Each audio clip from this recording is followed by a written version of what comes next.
Estudando o Evangelho segundo o Espiritismo. Um estudo sequencial da obra O Evangelho segundo o Espiritismo de Allan Kardec. Essa é a nossa forma de transmitir esperança, conhecimento e alegria.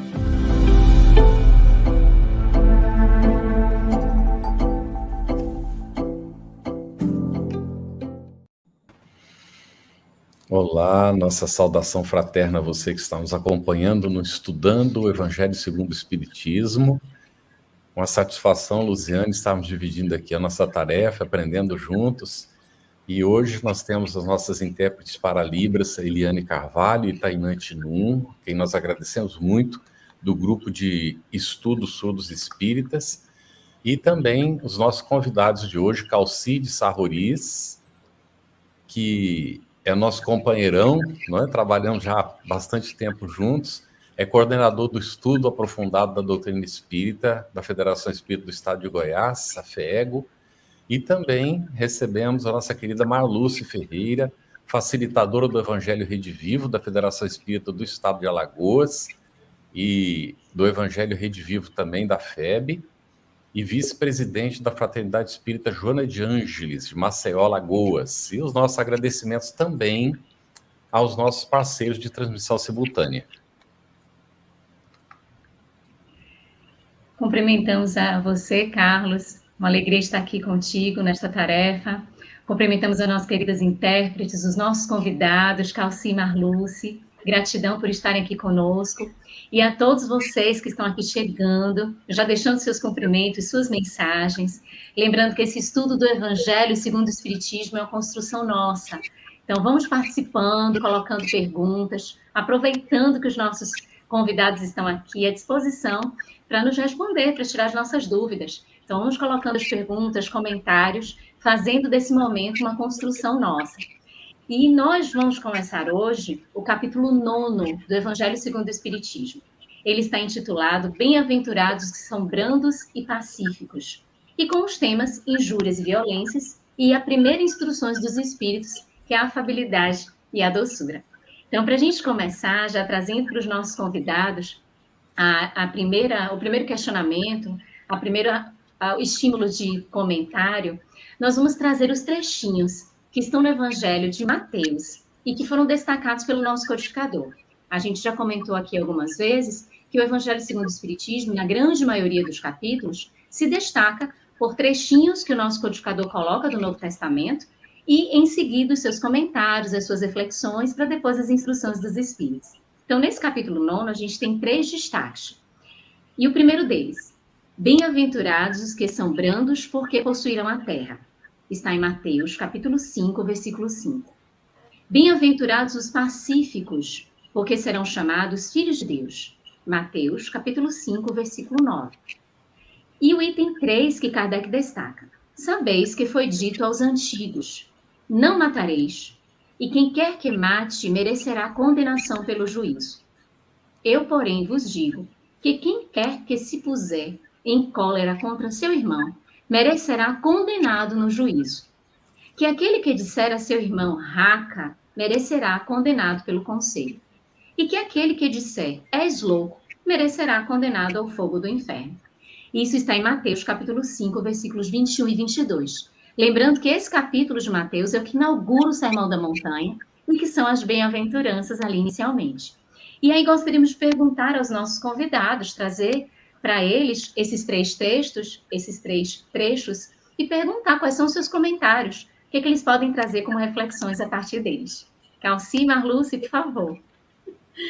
Olá, amigos, boa noite, alegria estarmos aqui do Nordeste, né, para o mundo, agradecido pelo convite, e esse capítulo ele é muito, como todos os capítulos, né, como todo o estudo do Evangelho, as bem-aventuranças. E é muito importante, atualíssimo como a mensagem dos Espíritos superiores, a mensagem de Jesus. Mas, Luziane, é interessante a gente lembrar um pouco, uma introduçãozinha sobre essa questão, da sequência de ações que foram planejadas por Jesus para nos trazer a Boa Nova, né? Então, primeiro ele foi batizado por João Batista, né, o primeiro momento. Depois ele vai para Galileia, quando sabe que João Batista da prisão de João Batista.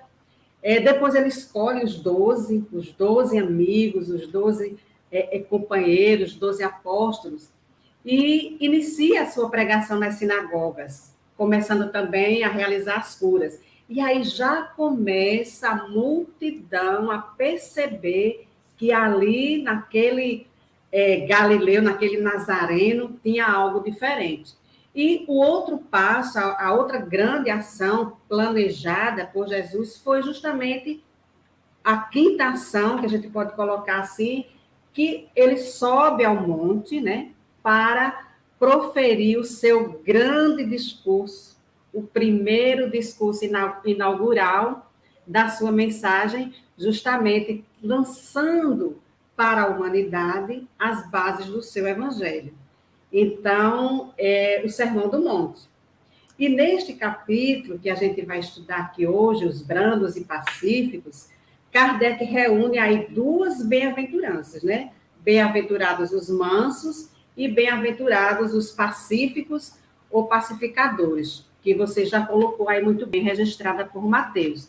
Além de fazer também uma relação com a lei antiga, né, a lei de Moisés, quando ele diz: ouvistes o que foi dito aos antigos, eu, porém, vos digo.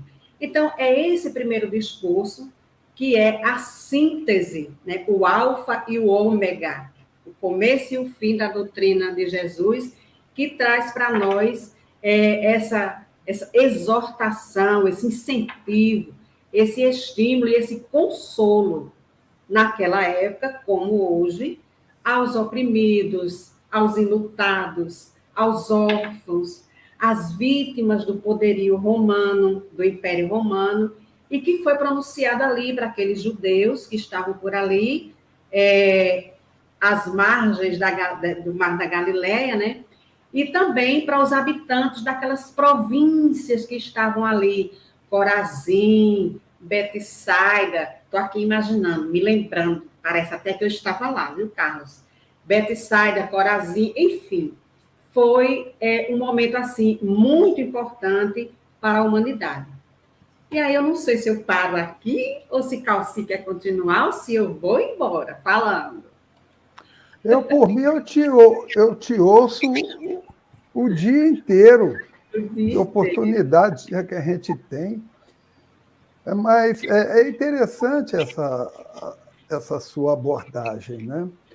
Agora, eu fiquei pensando o seguinte: você imagina, aliás, antes, uma bela noite para todos, muito obrigado pelo convite, irmão Carlos, irmãzinha Elisiane e os companheiros todos que estão aí nos bastidores no comando, e a minha nobre irmã Marluce, de Alagoas. Uma alegria grande estar aqui. Eu fico pensando o seguinte: você imagina alguém que faça uma síntese de tudo aquilo que a gente precisa e apresenta para a gente assim, um atrás do outro, assim, na sequência, bonitinho, na ordem, inclusive na ordem progressiva, né? Devagar e tal, e para a gente seguir. Sermão do Monte é isso. É a síntese dos ensinamentos de que nós mais necessitamos. E quando a gente observa o Sermão do Monte, a gente percebe a grandiosidade dele. E Kardec percebeu isso. E ele tanto percebeu que há, no Evangelho segundo o Espiritismo, 39 citações do Evangelho apenas de Mateus. Eu nem olhei os demais. 39 citações e mais. O Evangelho segundo o Espiritismo tem 28 capítulos. 13 tem título das bem-aventuranças. Não vim destruir a lei, bem-aventurados os aflitos, bem-aventurados os pobres de espírito, bem-aventurados os puros de coração, bem-aventurados os brandos e pacíficos, e por aí vai. Então, a gente percebe que Kardec captou essa importância do Evangelho. Daí porque tantos títulos a respeito do Sermão do Monte. E a Lisiane leu para a gente e botou numa precisão fabulosa. Bem-aventurados os que são brandos, porque possuirão a terra. Mateus capítulo 5, versículo 4. Alguém poderá em casa estar dizendo, espera aí, na minha Bíblia está no versículo 4 e não no versículo 5, como a Lisiane falou. Essa é uma característica que a gente encontra no Evangelho do texto grego para o texto latino. O texto grego manteve uma ordem sequencial das bem-aventuranças.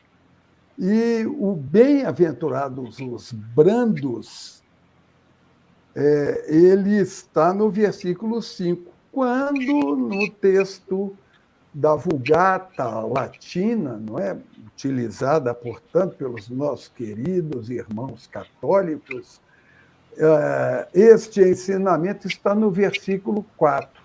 Alguém poderá falar, mas qual é a importância que tem se está no versículo 4? Ou se está no versículo 5, é porque Jesus botou uma programação numa ordem.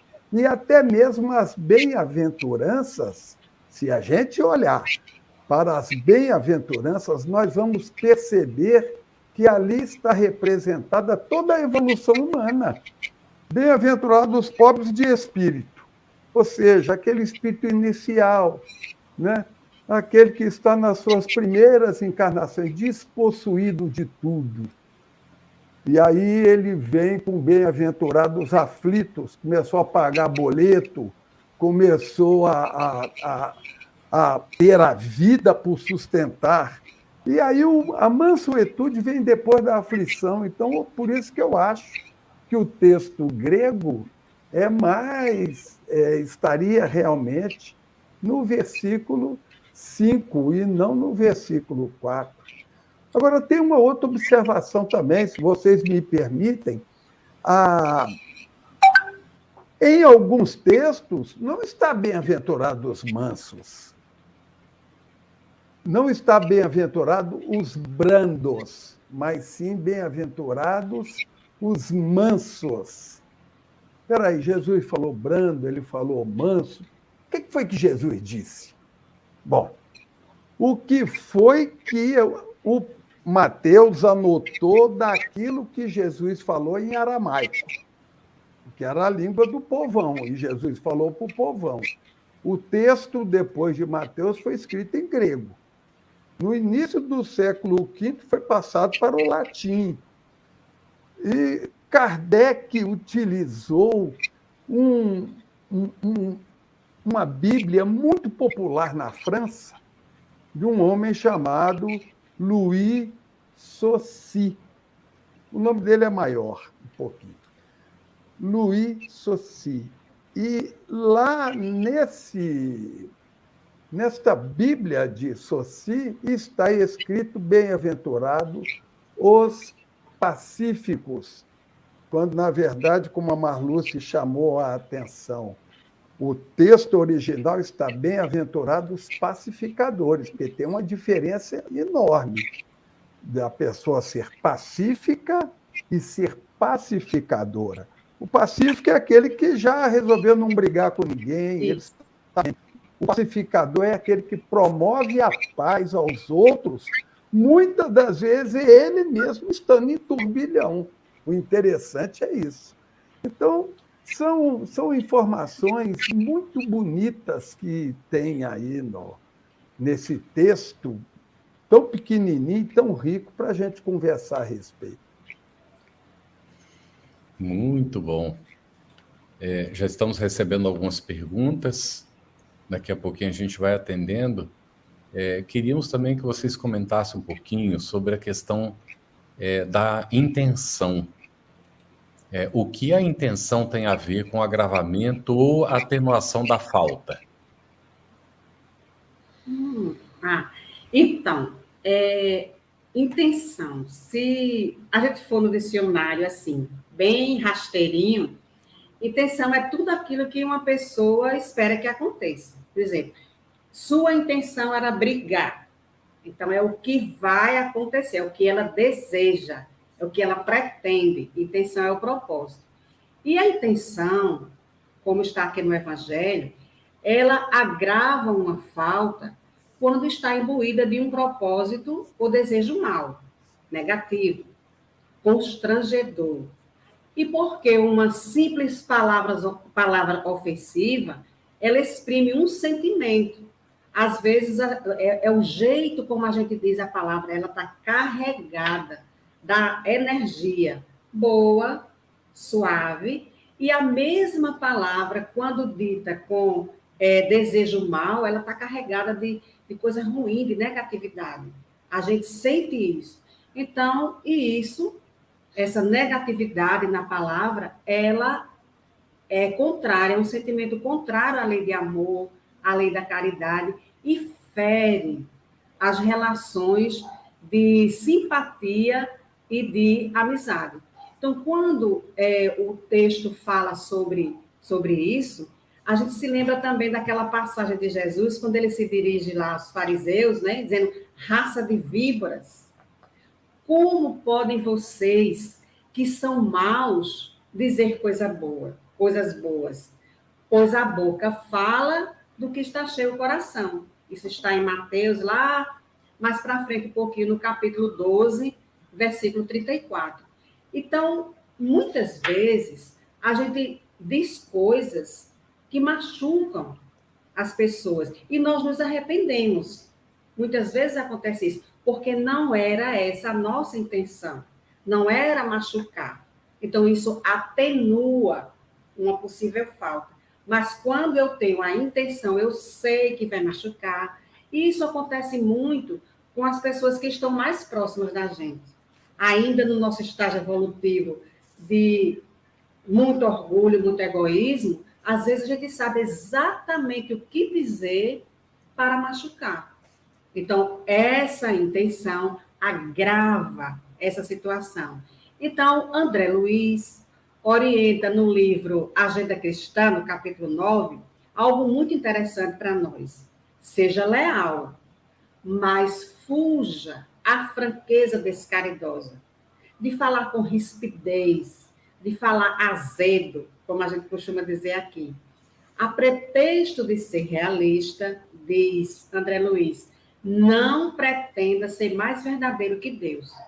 Então, quando coloca aqui no Evangelho que a intenção atenua ou agrava, é nesse sentido.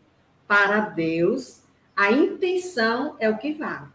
E Joana de Ângeles, minha amiga Joana de Ângeles, no livro Plenitude, ela diz assim, sobre a palavra, né? Quando a gente fala, carregada daquela emoção boa, suave, calmante, revigorante, ou daquela fala, daquela palavra irritante, agressiva, que machuca. Ela diz, a palavra é valioso instrumento de comunicação, que tem entorpecido grandes ideais da humanidade, por não ser fiel aos sentimentos que deveria expressar, as intenções.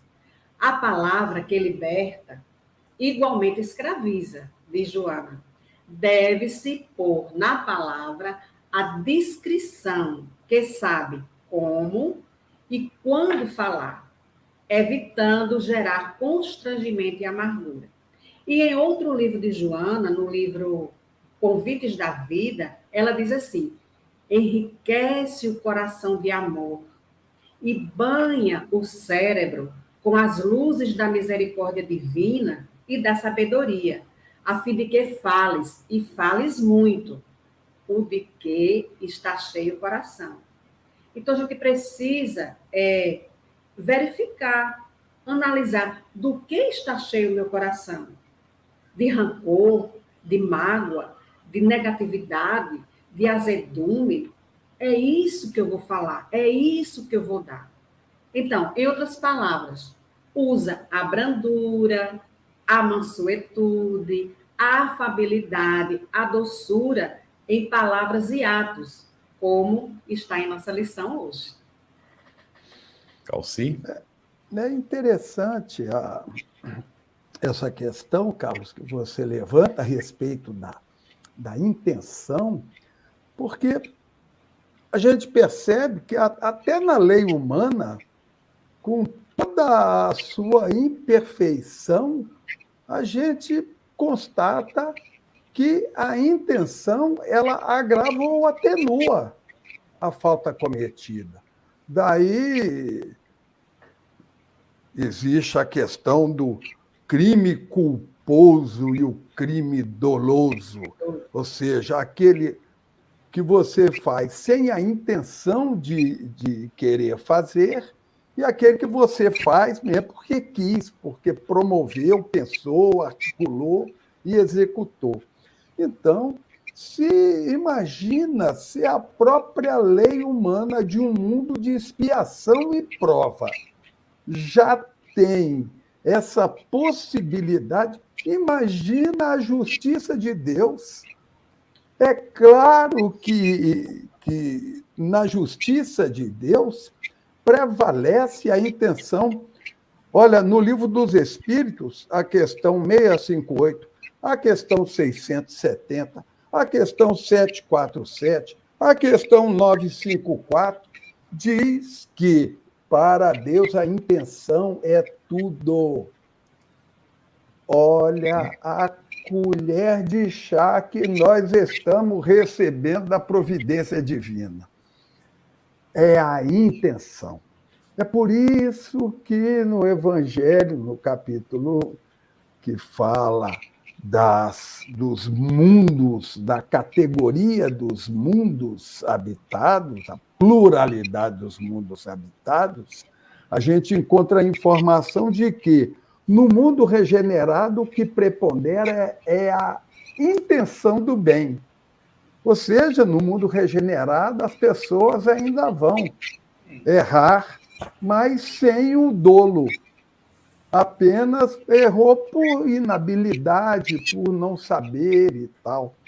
Então, quando se fala da questão da intenção, é preciso que a gente remeta à justiça de Deus, que é embrulhada na misericórdia dele também. Mais ou menos assim, para cada 1 grama de justiça, de aplicação, você bote aí 10 toneladas de misericórdia. Esse é o pacote com que Deus nos envolve para que a gente possa se recuperar perante nós mesmos dos erros que cometemos, seja com intenção ou seja sem intenção. Excelente, Marluce, Calci. Marluce ainda quer falar? Fale, por favor. Eu ia dizer 2 coisas. É um combo de amor, né? Isso que ele falou, essa misericórdia, é um combo de amor, que a gente nem dá conta que está aí à nossa disposição, né?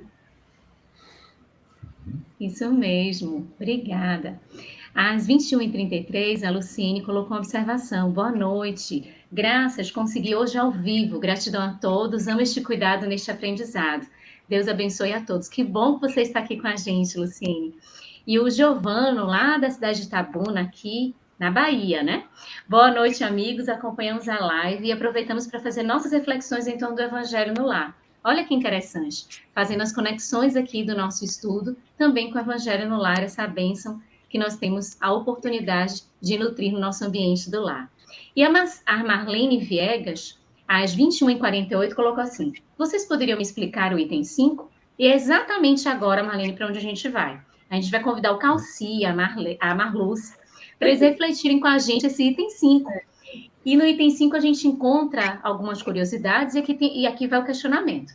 Não parece estranho, Calci e Marluce, que Jesus, que veio ensinar sobre a vida futura, tenha prometido a terra aos brandos? Eita, Calci. E aí, eu vou começar e você termina, tá? Porque realmente é estranho, né, Luziane? Mas, aliás, muitas coisas que Jesus falou nos parece estranho, né? Por quê? Porque ao longo dos séculos, até hoje, nós aprendemos a ler pela letra, né? Ao pé da letra, sem extrair o espírito da letra, sem ver o outro lado da letra, né, Calci? Calci vai entender o que eu estou dizendo. Sem ver o outro lado da letra. Mas essa passagem, Luziane e meus amigos, ela nos parece clara, no sentido de que a promessa de Jesus, ele naturalmente ele veio trazer para nós a vida futura, o reino dos céus, na percepção de Mateus, né, na fala de Mateus, ou o reino de Deus, como fala Lucas, e que o reino dos céus não combina com a violência. E ele falando da vida futura, ele estava falando da lei de amor.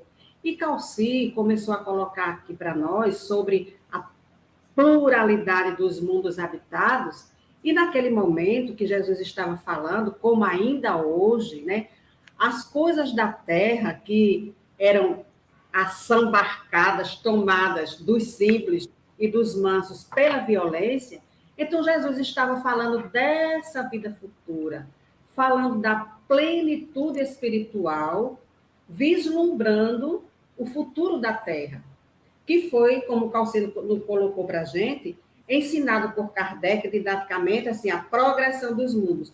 Mundos primitivos, mundos de provas e expiações, mundos de regeneração, mundos felizes, mundos celestes ou divinos.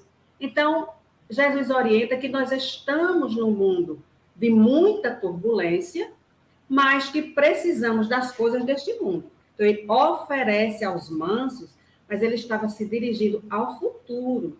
E as virtudes, a mansidão, a afabilidade, são conquistas. Então, precisávamos de tempo para conquistar essas virtudes. E que nós não deveríamos agir como os violentos e ficarmos presos nas trevas exteriores. A gente sabe que a passagem nessa transição, os espíritos mais belicosos, mais agressivos, mais violentos, eles não vão provavelmente reencarnar por aqui, por algum tempo, porque a regeneração como o Calci colocou, é a intenção do bem. E quem não tem a intenção do bem, fica uma nota dissonante no concerto da harmonia. Então, os mansos herdarão uma terra futura melhorada, que vai estar melhorada porque os seus habitantes, os seus moradores vão melhorando, reencarnações após reencarnações. Então, ela vai estar melhorada, de mais harmonia e de mais alegria entre os irmãos. Então, essa felicidade, essa terra, né, prometida aos mansos por Jesus, ela não se estabelece na contemplação, no Deus proverá, nem na hesitação, nem na ociosidade, é no trabalho, na renúncia, nos sacrifícios para dominar, como fala Paulo, o homem velho, dominar as nossas más inclinações e nos tornar pessoas mais equilibradas, mais compreensivas, mais empáticas, mais indulgentes, de boa vontade, sobretudo sem nenhum tipo de violência, seja ela psíquica, emocional ou física. Então, nós herdaremos uma terra melhor, uma terra mais harmoniosa, mas ainda estamos nessa aurora de harmonia. Antes do Calci falar, só para aproveitar a oportunidade, olha, Daniel Rosa de Assis, ele fez uma pergunta que a Marlúcia acaba de responder, o Calci pode complementar. Conforme Jesus, os brandos e pacíficos herdarão ou poderão reencarnar na terra, onde os violentos, que retiram os bens e a vida dos mansos, não mais reencarnarão na fase da regeneração? Você acabou de comentar, não é? Pois é, sintonia, né, Carlos? Isso aí, Calci, por gentileza. Que beleza de assunto, viu? Eu acho que a gente pode sintetizar, assim, para responder objetivamente, rapidamente, a pergunta da irmãzinha que anteriormente provocou a questão. Por que Jesus falou em vida em terra, se ele veio falar do reino de Deus? Jesus está mostrando para a gente qual é a forma da gente ingressar no mundo de regeneração. Sim. É a inscrição. E o Cristo não está exigindo nada além daquilo que a gente pode fazer. O quê? Ser brando. Olha, há vários estudiosos do aramaico e do texto grego que dizem que, para o Brasil, a palavra que mais se ajusta àquilo que Jesus falou em aramaico, lá para o povo, lá na Galileia, lá no Sermão do Monte, seria gentileza. Bem-aventurados os gentis. O Cristo não está pedindo muito para a gente. Ele está pedindo que a gente trate bem o subordinado, o porteiro, o vizinho, o chefe, as pessoas em volta. É isso que ele está pedindo. Não vai nada além disso. Agora, por que ele fala para a gente que herdarão a terra? Porque é o ingresso. Sem a vestimenta branca da gentileza, não dá para ingressar no mundo regenerado. Mas tem uma curiosidade aí, como é que é o nome do companheiro? Daniel Rosa? Isso. Ele me provocou aqui alguma coisa, né? Porque ele falou e eu de imediato lembrei que Jesus, lá no capítulo, a partir do capítulo 13 do Evangelho de João, em que Jesus oferece aos seus discípulos, a quem ele chama de amigos, um jantar, uma ceia, é a ceia de despedida dele. Seria tão bacana se a gente soubesse que vai desencarnar e dar uma festa para os amigos, não é? Seria ótimo isso. Então, Jesus reúne os discípulos e diz para eles: tenho outras ovelhas, está em João, lá no capítulo 9. Tenho outras ovelhas que não são desse redil. E a minha missão é reuni-las para que só se tenha um só rebanho e um só pastor. Se você entender, meu prezado irmão que indagou, se você entender redil por planeta Terra, Jesus está dizendo que ele é governador em outros planetas. Bom, qual planeta seria esse? O livro Renúncia dá uma informação bacana para a gente. Alcione, quando pede para reencarnar na Terra, essa mania estupenda e deliciosa que as mulheres têm de salvar os homens, graças a Deus, ela solicita reencarnar na Terra. Ela já mora num planeta de Sírios, de uma das constelações de Sírios, e pede para reencarnar, porque o afeto dela estava aqui esquecidinho da vida e tal, andando por outros caminhos.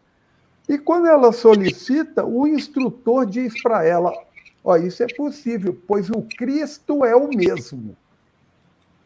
Está lá no livro Renúncia. Então, a gente pode, com certeza, concluir que Jesus também é governador de um planeta da constelação de Sírios. E eu tenho aqui a minha desconfiança, nunca vi em literatura nenhuma, que ele também seja o governador desse planeta do sistema de Capela, de onde provieram ou proviemos né, para a Terra. Qual é a missão do Cristo? Unir esse povo todo para que a gente tenha um só rebanho, um só pastor. Ora, se o planeta da constelação de Sírios já deve estar lá em mundo celeste, mais ou menos. Se nós estamos indo para a regeneração, o trabalho do Cristo é esse. É levar a gente até a última encarnação, porque o mundo celeste, depois do mundo celeste, o espírito não precisa encarnar mais. Essa é a missão do Cristo. E ele diz para a gente, ó, o ingresso para entrar na regeneração é a gentileza, é a brandura, é a vontade de não querer mais brigar com ninguém, é ter a paz, é ser pacífico e ser pacificador. Muito bom. Vamos lá, muito bem. Nós estamos agora com o item 6. Vamos entrar no item 6. E Lázaro, o espírito, ele faz uma correlação interessante, afirmando: a benevolência para com seus semelhantes, fruto do amor ao próximo, produz a afabilidade e a doçura. É todo o encadeamento, não é? Que lhes são as formas de manifestar-se. Então a gente pergunta, por gentileza, se vocês poderiam comentar esse trechinho. Calci, aí você agora começa. Vamos lá, Calci. Podemos. Benevolência com os semelhantes produz a afabilidade. Eu tenho a mania de querer definir tudo para eu poder entender. Né? Então, vamos definir benevolência primeiro, né? É uma palavra interessante, porque ela pode ser dividida no meio em bene e volência. Bene é bom, é boa, né? Benedito é o bendito, é o querido de todo mundo e tal. Bene, bom, boa. Volência não é uma palavra que a gente usa todo dia, né? Geralmente ela está mais restrita aos operadores do direito, não é? Cometeu o ato por sua própria volência, ou seja, por sua própria vontade. Quis fazer aquilo e fez. Então, benevolência significa vontade. Então, vamos voltar lá no Lázaro. A boa vontade com os semelhantes produz a afabilidade. Semelhantes. Olha que interessante. A gente começa a treinar a boa vontade, a benevolência, é com os semelhantes. E quem é o meu semelhante? É o meu pai, minha mãe, minha mulher, meu marido, meus filhos, minhas filhas, meus netos, minha neta, o companheiro do grupo social, do grupo religioso, aquele com quem eu jogo bola, aquela turma que a gente sai para comer pizza e conversar e tal. Semelhantes. É como se fosse assim um estagiário de anjo, não é? Que é o que nós somos, né? Estagiários de anjo, fazendo um curso de aprimoramento. Já coloca o diferente, não coloca o semelhante perto dele. E devagar, pouco a pouco, a gente treinando a boa vontade para com o semelhante, a gente um dia tem condição de encontrar o diferente, de encontrar o opositor. Deus não manda. Isso é um ditado que eu acho que nasceu lá em Minas Gerais, mas eu acho que vigora no planeta inteiro. Deus dá o frio conforme o cobertor. Deus não coloca nada além daquilo que a gente dá conta. Então, primeiro é com o semelhante que a gente treina a boa vontade. Fica mais fácil, não é? Para depois a gente treinar com o adversário, com o opositor, com o diferente. É verdade, Calci. E considerando que fomos criados por Deus, que é todo amor, toda justiça, toda bondade, então devemos ser filhos de Deus, né? Como tem a outra bem-aventurança. Fazer o que o Pai faz, fazer o que o Pai manda. Então, nós fomos criados assim. com amor e por amor. Agora, é interessante que Emmanuel faz um comentário assim bem capcioso em relação a essa questão no livro da Esperança, é o capítulo Amenidade. E ele diz assim, num determinado trecho do capítulo, que realmente tem ocasiões, tem situações em que todas as nossas forças, né, se fazem tensas, a gente quer revidar, cargas explosivas, prestes a ser detonada na fala, na expressão, na atitude, né? Gatilho está aqui na boca para sair.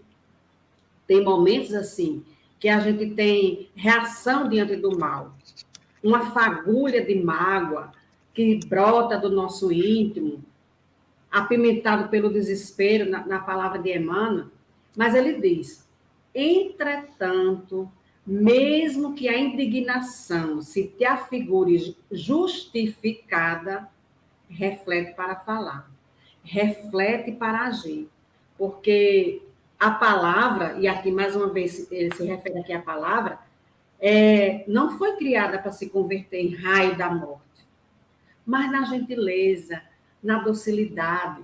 E a gente tem que se colocar no lugar do outro, como a gente sempre fala. Então, ele diz nessa mensagem que nós devemos procurar nos dominar, controlar as circunstâncias, controlar as nossas emoções para o equilíbrio, para o discernimento, de modo que o nosso jeito de ser, de falar, de agir, não caia ou não vá para o lado da intemperança.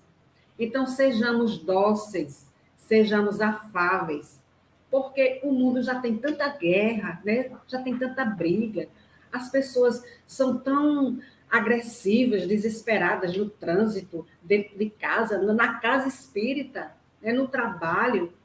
Então, vamos ser mais amenos mesmo, mais tranquilos, porque, como diz a história, nós estamos aqui para quê? Para que a gente retorna? Para que a gente reencarna? Quantas vezes? Quantos corpos a gente já gastou? A gente não sabe, mas a gente volta para ser melhor, para ser mais tranquilo, para ser simpático, menos irritante, menos agressivo, para ser acolhedor. Essa é a nossa tarefa aqui, ser uma pessoa melhor. Porque a gente já errou tanto, né? E estamos tendo essa oportunidade, que é a mais importante da nossa vida, hoje. Então, vamos ser mais afetuosos, mais doces mesmo, sem ser meloso, né? Para não se tornar diabético. Mas esta é a questão. Lu, só um segundo. Oi. Eu fiquei com uma vontade tremenda, só de, a raiz disso que vocês estão falando, só de colocar para a reflexão, né? A gente guardar isso aqui. Olha, benevolência, a vontade de bem em relação ao nosso semelhante, ela tem como manifestação a afabilidade e a doçura. Então é importante ter essa vontade, esse desejo de bem em relação ao próximo, não é? Ao nosso semelhante, porque aí a gente automaticamente vai sendo afável, vai tendo a doçura na relação. É verdade, Carlos. Ótimo, é verdade. Muito bem. Deu do que você falaram. Essas virtudes, né, esse jeitinho aí de ser afável, de ser doce, ela melhora o nosso relacionamento com a gente mesmo, com os outros e com Deus. Então, devemos cultivar e aplicar em nosso dia a dia. É a nosso destino, né? É a nossa fatalidade. Ser amável, ser dócil. É isso mesmo. E naturalmente vai se multiplicando, não é mesmo, Marluz? Só um detalhe aqui que o amigo querido Giovanni colocou, dentro da fala do Calci, a estrela Sírius está localizada na constelação do Cão Maior e a estrela Capela está na constelação do Cocheiro. Ele trouxe essa observação dentro da fala do querido Calci e disse o quanto é interessante que Jesus é o Cristo nesses diferentes lugares, trazendo aí a participação. E antes que a gente, na verdade, indo para o item 6 ainda, né, permanecendo no item 6, que é da afabilidade, da doçura, e o comentário, as análises são feitas pelo Espírito Lázaro, ele traz um trechinho que é, entretanto, nem sempre há que fiar nas aparências. Mas aí a Jeane Lima, ela traz o complemento desse trechinho que está lá no Evangelho. Logo na sequência, depois que Lázaro coloca, entretanto, nem sempre há que fiar nas aparências, ele descreve: a educação e as relações mundanas podem dar ao homem o verniz destas qualidades. Então, aproveitando o questionamento que a gente coloca aqui, e o de Jeane também, como é que a gente explica esse verniz, a que se refere Lázaro em relação a esse verniz, e como é que ele desenvolve toda essa análise a partir das aparências e do nosso comportamento interior, né? É verdade, Luciana. É verdade. O verniz é a aparência, né? Às vezes a gente diz aqui no nosso Nordeste, parece que passou verniz na cara. Ou seja, está encobrindo o que não é. Verniz é para encobrir uma falhazinha na madeira, para dar um brilho que a madeira não tinha. Isso chama-se verniz, né? Então, Lázaro, ele ainda diz mais nesse trechinho aí, que o mundo está cheio de pessoas que têm o sorriso nos lábios e o veneno na boca. Então, é o verniz. E fala também do tirano doméstico, que somos amáveis, entre aspas, sociáveis, somos educados na rua, na casa espírita, né? Às vezes a gente tem aquele jeito de falar meu irmãozinho, minha irmãzinha, e em casa é uma pessoa intratável. Então, é o verniz. Do lado de fora tem uma educação esmerada, uma educação que a gente fica, como ele é gentil, mas em casa não é. Então, são criaturas que têm apenas a educação como esse verniz social, esse brilho falso. E são brandas, são pacíficas, desde que não pisem no calo, desde que não as contrariem. E aqui a gente tem uma expressão muito forte, que é assim: pise no meu pé e diga quantas tapas quer. Ou seja, é brando, é pacífico, mas se disser qualquer coisinha, se não concordar com a ideia da pessoa, a pessoa se revela, sai o verniz e se mostra tal qual é. Então, é isso que Lázaro está querendo dizer, que não é para confiar nas aparências. E isto já se referiu várias vezes no seu evangelho. Raça de víboras, hipócritas, sepulcros caiados, né? Então, a gente sabe o que é isso. E Joana tem uma expressão que eu acho muito interessante num dos livros dela, que ela fala homens espelho, como um instrumento chamado caleidoscópio, que dá o brilho, mas que a pessoa não tem aquele brilho. É só um fogo fato, fogos de artifício.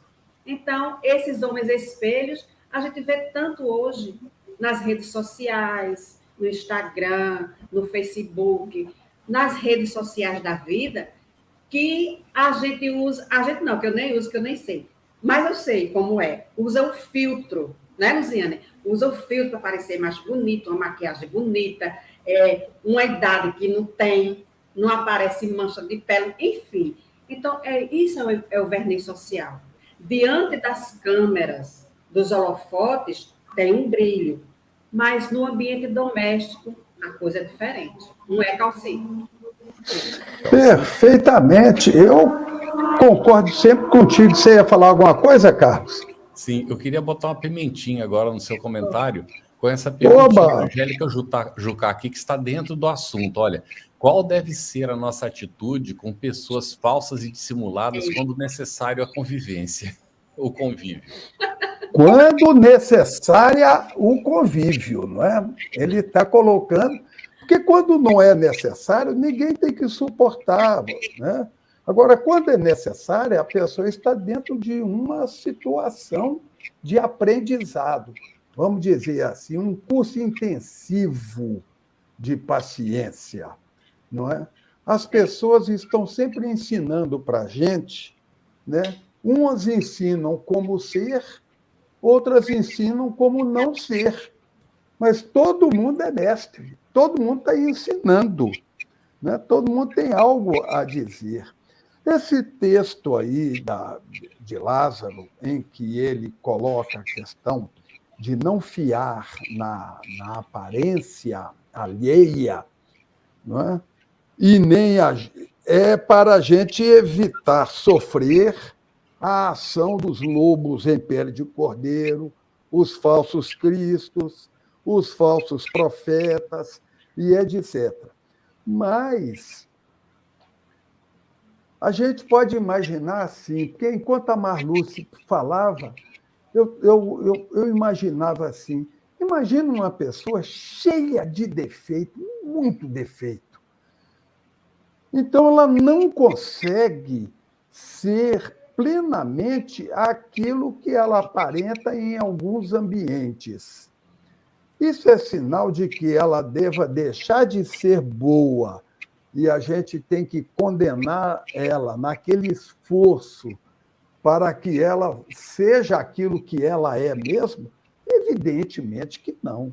Não é isso que Lázaro está colocando para a gente e que a irmã Marluce colocou muito bem. Não, a chamada não é essa, mesmo porque no Evangelho segundo o Espiritismo, capítulo 17, sede perfeito, está dito lá no item 4. Reconhece o verdadeiro espírita pela sua transformação moral e, por que mais? Pelo esforço que faz para vencer as suas más tendências. Então, não é aqui um grupo de seres perfeitos a ditar ordens, não é? Somos habitantes do mundo de expiação e provas com as nossas dificuldades, todos, não é? O que Lázaro está colocando para a gente é o cuidado para que a gente não caia no engodo, nem a gente creia que, pelo fato de termos já conseguido, em algum campo da atividade humana, obter algum sucesso, a gente achar que nós somos o maior, quando, na verdade, não. Né? Eu penso assim, meus amigos, antigamente predominava a hipocrisia. Hoje as pessoas são e se revelam como são. E aquela que não se revela, o Facebook cuida de revelar rapidinho. Então, hoje, as pessoas já se apresentam mais como são. Ah, mas isso é um fator ruim? Não. É um fator até de autoconhecimento. Eu fico imaginando aqui, por esses dias eu tinha acabado de fazer um estudo sobre um determinado papa, que foi um homem muito voltado ao poder, ao mando e tudo mais, e ele se achava o representante de Deus na Terra, usando de um rigor excessivo, estupendo. Mas ele se julgava. É essa questão que Lázaro também coloca, evitar cair no engodo alheio, nem a gente se vestir deste engodo achando que, porque a gente já conseguiu alguma coisa, nós já estamos no paraíso. Ainda não. Se vocês me permitem, há muitos anos, um espírito numa reunião mediúnica, final da reunião, um ambiente delicioso e tal, um espírito amigo se manifestou e falou: vocês estão todos se sentindo muito bem, não é? Todo mundo concordou, sim, bem-estar danado. Ele falou: pois é, vocês momentaneamente tiraram o nariz de dentro do buraco. Ou seja, só pelo fato da gente conseguir respirar um pouco mais, não vamos cair no engodo de acharmos que somos melhores do que alguém, porque não somos. Estamos todos submetidos às necessidades e à caminhada evolutiva. Eu não sei por que eu me lembrei aqui lá de Lucas, no capítulo 8, em que Jesus diz: nada há encoberto que não seja revelado. E é no mundo espiritual em que as máscaras, né, da hipocrisia, elas elas caem. O convite da doutrina espírita é: seja o melhor você que você pode ser. Isso é que o Cristo pede para a gente. Não queira ser um Chico Xavier, não. Nem uma Madre Teresa de Calcutá. Seja o melhor de você, que já está ótimo, já está excelente. Dizem que essa é a medida, né, Calci? Da evolução da criatura. É aquilo que ela realiza, de fato. Então, isso evidencia qual é a nossa condição evolutiva. Não aquilo que a gente fala, mas aquilo que a gente faz do dia a dia, não é? Muito bom. Temos alguns comentários aqui, a gente vai colocar, e aí vamos entrar nas perguntas do chat, né, Lu, aqui. Essa é da Solange Ferreira, acho que é só um comentário. A brandura solicita a humildade. E sem essa, como respeitar o próximo, né? A olhar com a bondade e a busca da justa forma ao tratar o irmão, quem assim se manifesta, elevado o espírito. Acredito que é um comentário que ela fez, né? A gente pode... Mas eu creio que ela fez uma pergunta, não é? Mas é uma Na pergunta... primeira frase, não é? Quer comentar? A brandura solicita a humildade, e sem essa, como respeitar o próximo? Eu imaginei sem essa, sem a humildade. Né? Sim. Uhum. Eu penso o seguinte: brandura a gente pode forçar para ser, não é? Hoje eu vou ser um cara mais legal, hoje eu não vou ser mais tão exigente. Hoje, só hoje. Né? Hoje eu resolvi ser um pouco mais light, não vou ser tão rigoroso. Né? Agora, humildade, eu acho que nem forçada a gente consegue. Penso que humildade é a aquisição de espírito muito evoluído, muito lá na frente. Então, se a gente esperar ter humildade, pensamento meu, viu? Pensamento meu, que eu estou externando e colocando aí em aberto a vocês. Se a gente esperar ter a humildade para poder ser brando, dificilmente a gente vai conseguir a brandura. Eu penso que é o contrário mesmo, é o exercício, a vontade. Conforme está lá na questão 909, né, do Livro dos Espíritos, o homem pode, por sua vontade, vencer as suas dificuldades? Sim, o que falta é vontade. O esforço, às vezes, é muito pouco, falta vontade. Então, a vontade da brandura, penso que, assim como a benevolência provoca, acarreta a afabilidade, o exercício da brandura, né, que a gente force até um pouco a gente, exige um pouco da gente, para que a gente tenha efetivamente um progresso aí nessa área. Muito bem. Lu? Vamos lá. Marluce, a Ângela Jucás, 2142, perguntou assim: podemos dizer que os mansos serão aqueles que, ao progredirem moral e espiritualmente, ficarão no planeta de prova e expiação, que ao mudar a sua faixa vibratória se transformará em mundos de regeneração? Então, serão aqueles que vão ficar nessa transição, nessa modificação?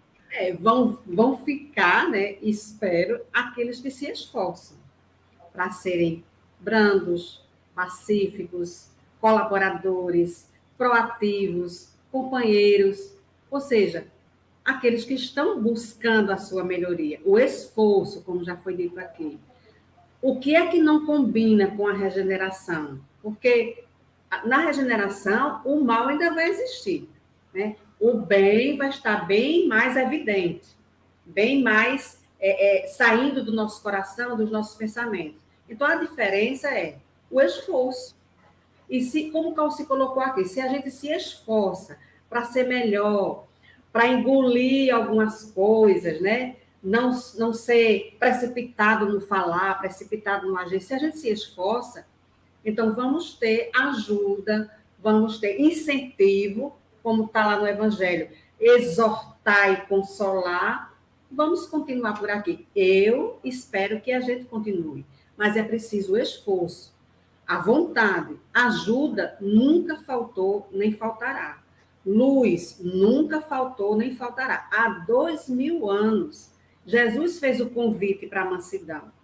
Há 2000 anos que ele fez o convite para sermos, ajudar um ao outro, para amar em todas as expressões. Amar no desculpe, amar no posso ajudar, amar no muito obrigado, amar sem desejar o mal ao outro, que é amar os inimigos. Então, o convite já foi feito.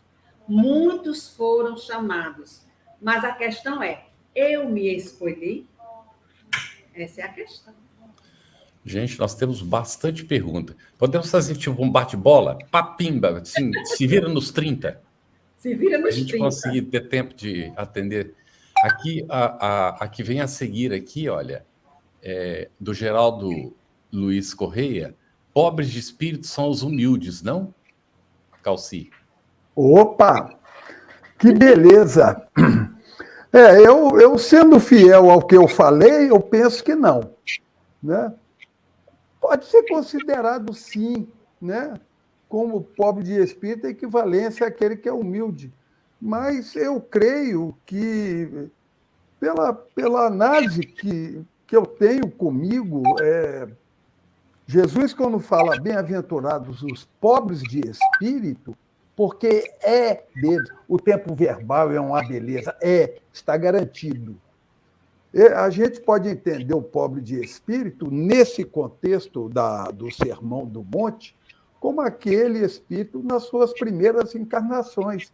Agora, de uma maneira genérica, pode ser considerado, sim, pobre de espírito ser aquele que já é pobre pelo espírito, né? Aquele que já está despojado, ele não necessita de muita coisa. Seria a classificação aí do humilde, conforme o companheiro colocou. Marluce, a Samila... você quer falar, Marluce? Diga, por favor. Que naquela época de Jesus tinha muito rico de espírito vaidoso, rico de espírito orgulhoso, rico de rebeldia, tinha muito rico nesse sentido. Vamos lá. A Samilas 2154 diz que tem espíritos, pessoas que são ilimitadamente arrogantes e entendem muito menos, e não entendem muito menos respeito ao seu irmão. Como lidar com pessoas assim? Ou seja, que têm essa arrogância e não entendem. São pessoas que ainda não conhecem a mensagem da simplicidade, não conhecem, não sabem o que é ser gentil, não sabem o que é ser grato, mas elas chegarão nesse ponto, porque estamos todos submetidos à lei de progresso, à lei de amor. Então, como lidar? Indulgência, compreensão, né? Como diz a questão 886, benevolência para com todos, indulgência para com as faltas alheias, perdão das ofensas. É isso que a gente tem que fazer. A gente brinca, né, com essa questão, diz que é o BIP, então vamos acionar o BIP para os arrogantes, para os irritadiços, para os presunçosos, para os vaidosos. Vamos acionar o BIP. Ser bom, porque cada um tem o seu tempo de maturação. E se nós já temos a mensagem do Evangelho, começando a conhecer, meditar, para depois sentir e vivenciar, então nós temos que dar o exemplo da indulgência, da compreensão, da tolerância. Muito bom. Esse aqui é só um comentário. Eline Costa. São chegados os novos tempos. Que lindo ver o capítulo 18 da Gênese ser ventilado de forma tão natural. É a questão, não é? São chegados os tempos, a geração nova, não é? Maravilhoso, muito bem, podemos tirar. Aí vamos aqui para o Edgar. Edgar é da Colômbia. Opa, é esse aqui. O Edgar é da Colômbia e escreve muito bem português. Olha aí que coisa maravilhosa.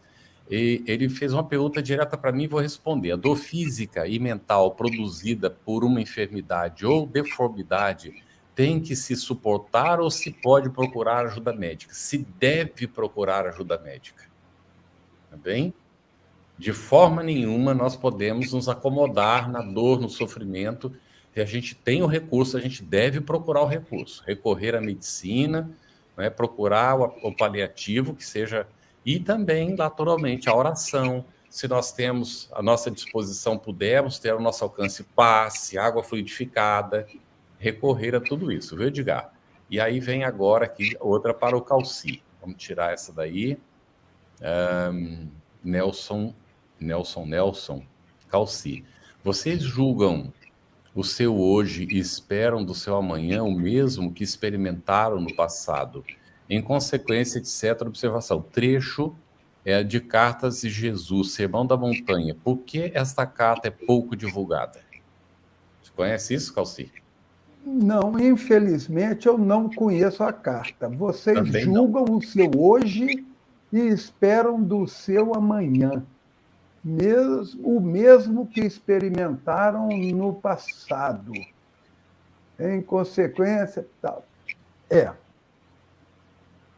Jesus tem diversos ensinamentos em que ele coloca essa questão, não é? A cada um segundo as suas obras. Então, há diversos ensinamentos em que está inserido esta informação sem que ela apareça aí no trecho dessa carta que o companheiro coloca para a gente. A Luciana Belo, às 22... Deixa eu só tirar esse. A Luciana Belo, às 22h11. Fala assim, Marluce: o silêncio seria um instrumento de desenvolvimento moral diante da maldade? Aonde começa e onde termina? Mesmo nos trazendo tanto sofrimento. Às vezes, Luciana, o silêncio é a melhor resposta. Porque Jesus diz assim, só os tolos caem em armadilhas de tolos, né, de lobos. Então, se é uma ofensa, se a ofensa ou se o comentário que nos atinge é verdadeiro, vamos refletir, melhorar. Se não é verdadeiro, para que se incomodar?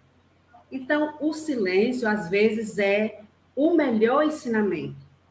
Porque você não vai rebater, você não vai se aborrecer, você não vai aborrecer. Então, vamos silenciar e orar. Porque na oração, nós vamos envolver aquela pessoa em vibrações de paz, em vibrações de amor. E isso toca o coração. Então, não se preocupe com as ofensas.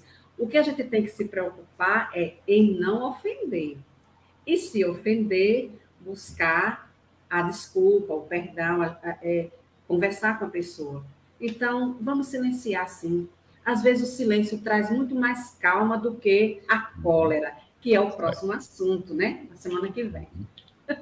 Muito bem. Aqui também um comentário da Edila Maria. Em seguida, eu faço a pergunta para o Calci, que a gente tem preparada.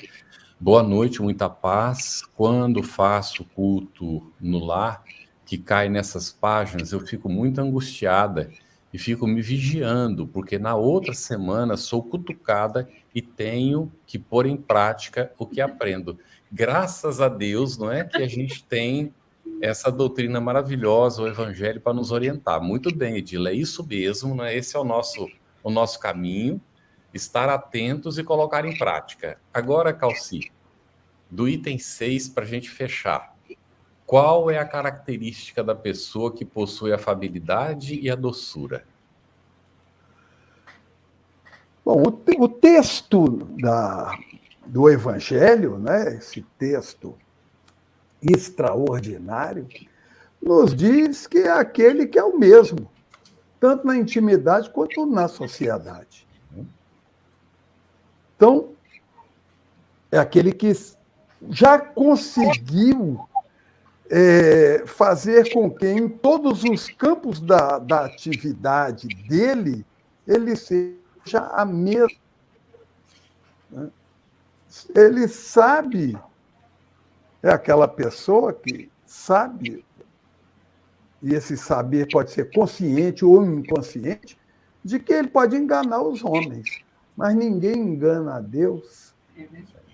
Melhor dizendo, ninguém engana a si mesmo, a própria consciência. Porque ainda que a consciência esteja adormecida, ela está registrando tudo. E é na consciência onde Deus escreveu a lei dele, que vigora para todo mundo. É verdade. Nessa questão, Carlos, o Lázaro, ele diz para a gente assim, são aquelas pessoas que são o que são, não são fingidas. Volta àquela questão, elas não têm verniz, elas são elas mesmas, nunca se desmentem. Elas são assim daquele jeito em casa, na rua, no trabalho, na casa espírita, onde quer que elas estejam. E no Sermão da Montanha, já no finalzinho, que é outro capítulo mais na frente, o Sede Perfeitos, tem algumas características que mostram que a pessoa é afável, é doce. Ele é bom, humano, benevolente, é indulgente, que a gente já falou aqui, e usa a caridade, a simpatia, o amor como o seu guia, o seu roteiro. Então, elas não se desmentem. São assim mesmo, em qualquer lugar. Excelente. Nós gostaríamos de agradecer imensamente ao querido Calci, à querida Marluce, por tanta profundidade nas respostas, tanta sensibilidade por nos trazer estas mensagens da noite de hoje.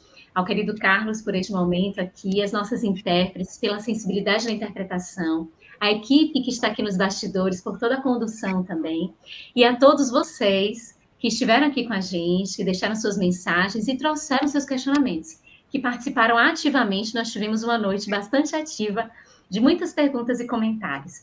Nós gostaríamos de falar alguns recados, algumas lembranças, só para a gente saber do registro do nosso estudo. Os nossos encontros semanais, eles ficam gravados e disponíveis gratuitamente. Ele também está disponível em podcast, no Spotify e nas demais plataformas de áudio streaming. Para maiores informações acerca do nosso estudo, nós podemos acessar o Telegram, @estudo_ese_FebTV. Para encontrar todo o conteúdo do estudo, basta que a gente acesse o site da FebTV, www.febtv.com.br/estudo-ESE. A FebTV disponibiliza 3 oportunidades de estudos das obras básicas do Espiritismo. E aí a gente pode agendar estudando o Livro dos Espíritos, segunda-feira, às 20 horas, estudando o Livro dos Médiuns, sempre às terças, às 20 horas, e estudando o Evangelho segundo o Espiritismo, aqui às quintas, conosco, às 21h30. Apoie a FebTV, ajude a manter este e outros estudos no ar, acessando febtv.com.br. Para o nosso próximo encontro, nós vamos dar continuidade ao capítulo 9, que é Bem-aventurados os que são brandos e pacíficos, e Instruções dos Espíritos, com os temas a paciência, obediência e resignação e a cólera. Um abraço grande a todos, gratidão imensa. E até lá!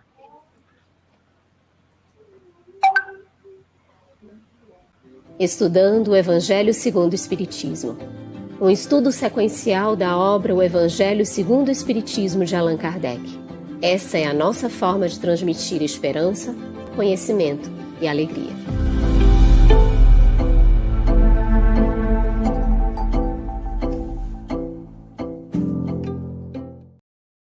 Aproveitando a minha expressão de gratidão, dizer que tu continues a participar, colaborando tanto quanto possível, para que esta proposta de amor e de paz continue a celebrar a vida por mais longos anos, porque a necessidade do mundo é impiedosa, crescente.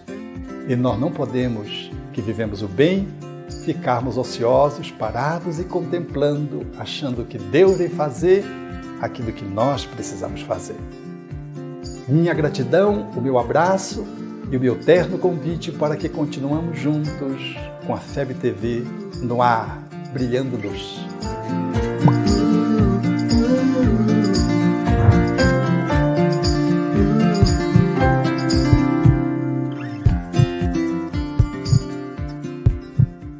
Iniciamos hoje a campanha Conheça a Federação Espírita Brasileira, que busca mostrar quem ela é, o trabalho realizado por meio desta instituição centenária, trazendo você para dentro da nossa casa. Como surgiu a Federação Espírita Brasileira? De Augusto Elias, o seu fundador, aos dias de hoje, o que ocorreu? Quem foram e quem são os vultos que fizeram e fazem parte desta história? Qual a relação de nomes como Chico Xavier, Bezerra de Menezes, Ivone Pereira com esta instituição? Qual a sua missão? Como ela atua na formação do homem de bem? Apresentaremos a Federação Espírita Brasileira em formato dinâmico com vídeos, depoimentos, postagens históricas, áudios. Conheça e faça parte desta família.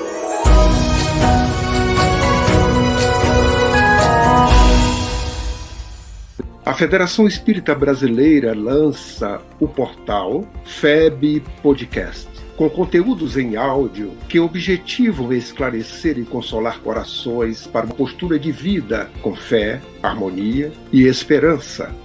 Diretamente dos estúdios da Federação Espírita Brasileira, está começando o podcast Espiritismo em Pauta. Você está ouvindo o podcast Estudando o Livro dos Espíritos. Olá, eu sou o Thiago Toledo e você está ouvindo o podcast do Cidadão do Universo. Você está ouvindo o podcast do Entre Dois Mundos. Você está ouvindo o podcast do Gostinho de Leitura. Estudando o Livro dos Médiuns. Olá, eu sou a Marina Miranda e você está ouvindo o podcast Minha Nada Mole Encarnação. Essa é a nossa forma de transmitir esperança, conhecimento e alegria.